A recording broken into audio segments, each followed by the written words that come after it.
If you are a beginner gardener, you should not buy seeds. You should buy transplants. Let's talk about why.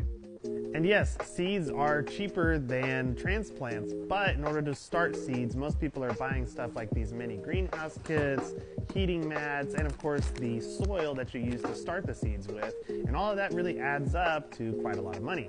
Plus, for new gardeners, two things are super important. One is learning how to build confidence in your gardening ability, and the other is figuring out which varieties of these different types of plants that you're going to like the most. Transplants allow the new gardener to be very confident in their abilities because all the hard work of sprouting those seeds has already been done. You can take home a plant that is already ready to go straight into a garden bed, and you're going to get faster results. The other good thing about transplants is you're not stuck with a bunch of the same variety of plants. So in this packet, you get 25 Roma tomato seeds. A new gardener that has a smaller space doesn't want 25 Roma tomato plants. They want to have variety of a bunch of different types of tomatoes and see which ones they're going to like the best. And so they can pick out transplants that are going to give them a better selection and fewer of each type.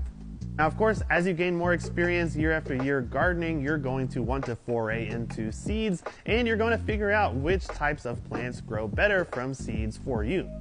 So this year, for your new garden, go to your local independent garden center and find those transplants that are in season and that are going to give you the best success in your garden.